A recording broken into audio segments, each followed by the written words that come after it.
dakwah bagi tengok. Nampak? Ia kan ke hura-hura. Saya fikir main filem ke hura-hura. Ada kan? Kecuali filem ni bukan filem.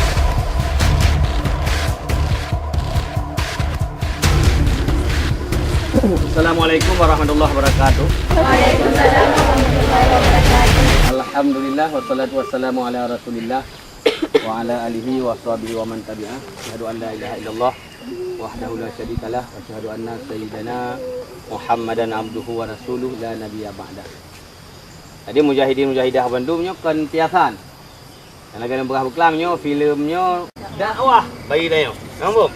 Ia kan ke hura-hura. Saya fikir main filem ke hura-hura. Ada kan?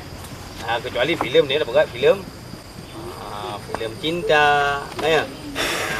Kan? Lanjut. Lagi filem sinetron ya. Tapi nya dia bukan filmnya. Filem yang dah bagus. Filem adalah dakwah. Teman tak dakwah dalam bentuk filem supaya ya tanpa sadar urang kadi nonton sebuah ajakan, sebuah ayat Allah untuk terlekat berarti. Ya, gambar. Nampak? Ya, jadi tengok minta cara. Ya, minta dakwah mentah payahnya selingan-selingan. Ya, meyakun Abu Samalanga, hotel Yahtub kena yang melalui dakwah tu kena Abu Samalanga. Ya, kena Abu Samalanga. Kata dakwah.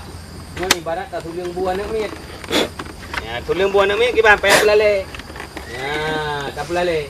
Baru tak tulang. Jadi menurut anak mit. Ni ada mit bingkeng macam payah dia tak pelalai. Ya, menangkipnya orang awam ini orang ka jahil-jahil. Punya dakwah lagi dakwah ka saya nya. Jarun tak orang temu. Nanti dua orang. Anak-anak mit tak ada. Tapi punya dakwah dalam bentuk filem. Ya, kan? Nyola orang. Han bosan. Keempat.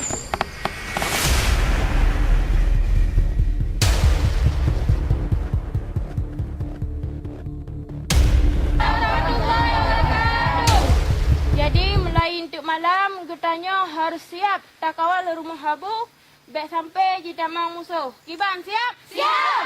Siap bela agama Allah? Siap. Siap menjaga ulama? Siap. Takbir. Allahu Akbar.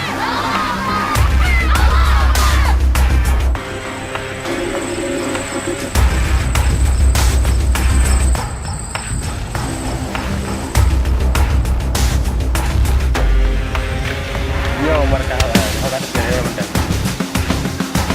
Kalau betul lupa nanti jahit tanya begitu.